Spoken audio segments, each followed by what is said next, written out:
Baik, selamat pagi, siang, sore, maupun malam teman-teman dan juga Pak Januar. Kembali lagi bersama kami kelompok 5 yang akan mempresentasikan materi-materi setelah UTS. Sebelum itu, izinkan kami untuk memperkenalkan diri, dimulai dari saya. Perkenalkan, saya Zuzika Nurul Uma dengan 36 akhir 249 dan juga rekan-rekan saya. Saya Raisa Kundaratul dengan NIM akhir 272. Saya Feti Arumsari dengan NIM akhir 280. Saya Salsa Bilar dengan NIM 389. Saya Sabrina Vini dengan NIM akhir 398. Saya Azaliana Soklarista dengan 3 NIM akhir 410. Oke, baik. Sekarang kita masuk ke materi pertama dari beberapa materi setelah UTS, yaitu tentang CAM dan juga beta. Tapi sekarang kita akan membahas tentang CAM dulu atau CAPM atau Capital Asset Pricing Model.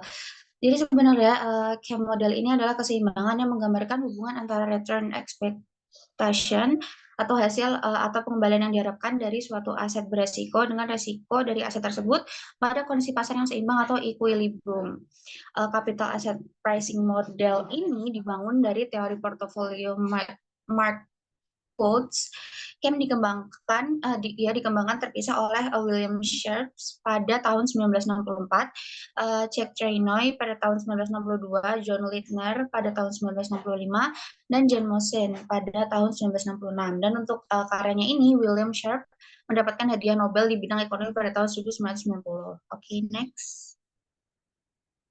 Setelah itu ada asumsi-asumsi dari CAM ini. Yang pertama, semua investor mempunyai satu pandangan periode yang sama, lalu semua investor memiliki ekspektasi yang homogen terhadap faktor-faktor input aset-aset yang digunakan untuk keputusan portofolio, lalu semua investor dapat meminjamkan dana dan meminjamkan sejumlah dana dengan jumlah yang tidak terbatas pada tingkat return bebas risiko. Lalu next. Lalu tidak ada biaya transaksi, lalu tidak ada invasi, tidak terdapat pajak pendapatan pribadi. Banyak investor-investor adalah penerima harga, dan juga yang terakhir pasar modal adalah kondisi equilibrium. Baik, setelah ini akan dilanjutkan oleh rekan saya. Selanjutnya ada portofolio pasar. Nah, pada kondisi pasar yang seimbang, semua investor akan memilih portofolio pasar atau portofolio optimal yang berada di sepanjang kurva efisien frontier. Dalam kondisi dari gambar, itu bisa dilihat dalam kondisi pasar yang seimbang, semua investor akan memilih portofolio pada titik M sebagai portofolio yang optimal, yaitu terdiri dari aset-aset beresiko. Portofolio pada titik M atau portofolio pasar akan selalu terdiri dari semua aset beresiko dan merupakan portofolio aset berisiko yang optimal.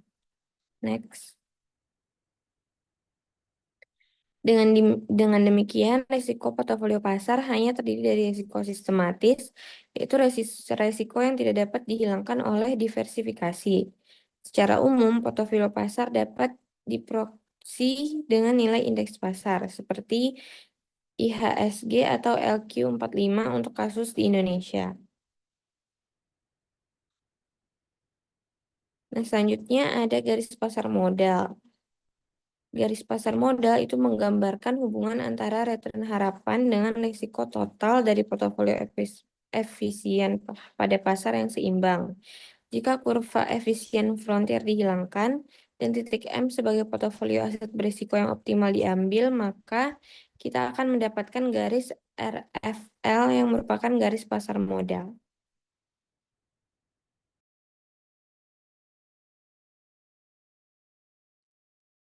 Ini yang selanjutnya ada slope CML. Jadi kemiringan atau slope CML ini menunjukkan harga pasar risiko atau market price of risk untuk portofolio yang efisien atau harga keseimbangan risiko di pasar. Nah, untuk rumusnya sendiri itu ERM dikurangi RF per standar deviasi M sehingga menghasilkan slope CML. Slope CML ini mengindikasikan tambahan return yang diisyaratkan pasar untuk setiap 1% kenaikan risiko portofolio. Kemudian untuk persamaan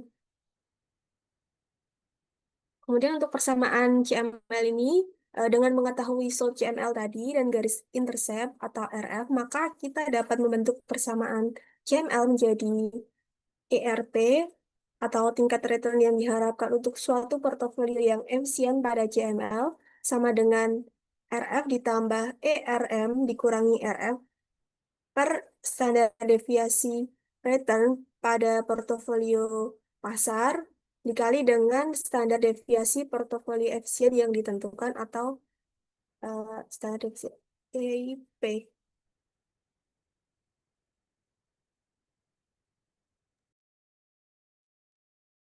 Selanjutnya, garis pasar modal terdiri dari portofolio efisien yang merupakan kombinasi dari aset berisiko dan aset bebas risiko. Portofolio M merupakan portofolio yang terdiri dari aset berisiko atau disebut dengan portofolio pasar. Sedangkan titik RF merupakan pilihan aset bebas risiko. Kombinasi atau titik-titik portofolio di sepanjang garis RF sampai dengan M merupakan portofolio yang efisien bagi investor. Slope CML akan cenderung positif karena adanya asumsi bahwa investor bersifat risk averse. Artinya, investor hanya akan mau berinvestasi pada aset yang berisiko jika mendapatkan kompensasi berupa return harapan yang lebih tinggi. Next.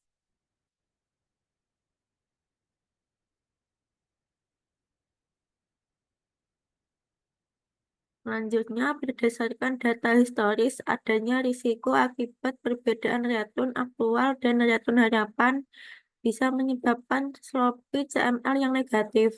Slope negatif ini terjadi bila tingkat return aktual portofolio pasar lebih kecil dari tingkat keuntungan bebas risiko. Garis pasar model dapat digunakan untuk menentukan tingkat return harapan untuk setiap risiko portofolio yang berbeda. Next.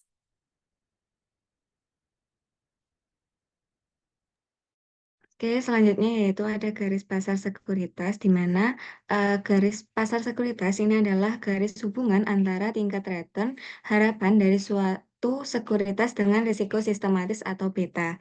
Nah, SML itu dapat digunakan untuk menilai keuntungan suatu aset individual pada kondisi pasar yang seimbang. Sedangkan CML itu dapat dipakai untuk menilai tingkat return harapan dari suatu portofolio yang efisien pada suatu tingkat risiko tertentu atau OP. Dengan rumus ERI sama dengan RF tambah beta I dalam kurung ERM dikurangi RF. Nah, formula untuk mendapatkan IR dari suatu sekuritas menurut model SML itu adalah beta I sama dengan standar deviasi 1M dibagi standar deviasi 2M. Next. Selanjutnya yaitu ada sekuritas undervalue atau overvalue. Secara teoritis, harga sekuritas seharusnya berada pada SML karena titik-titik pada SML itu menunjukkan tingkat return harapan pada suatu tingkat risiko sistematis tertentu. Nah, jika tingkat return harapan tidak berada pada SML, maka sekuritas tersebut undervalue atau overvalue. Next. Oke, selanjutnya akan dijelaskan oleh teman saya. Selanjutnya ada estimasi beta. Untuk mengestimasi besarnya koefisien beta digunakan market model berikut. Dengan rumus RI sama dengan alfa I ditambah beta I RM ditambah EI. Dalam hal ini RI sama dengan return sekuritas I, RM sama dengan return indeks pasar, alfa I intercept, beta I slope, dan EI sama dengan random residual error. Next. Market model bisa diestimasi dengan meregres return sekuritas yang akan dinilai dengan return indeks pasar. Regresi tersebut akan menghasilkan nilai alpha I atau ukuran return sekuritas I yang tidak terkait dengan return pasar. Yang kemudian ada beta I atau peningkatan return yang diharapkan pada sekuritas I untuk setiap kenaikan return pasar sebesar 1%.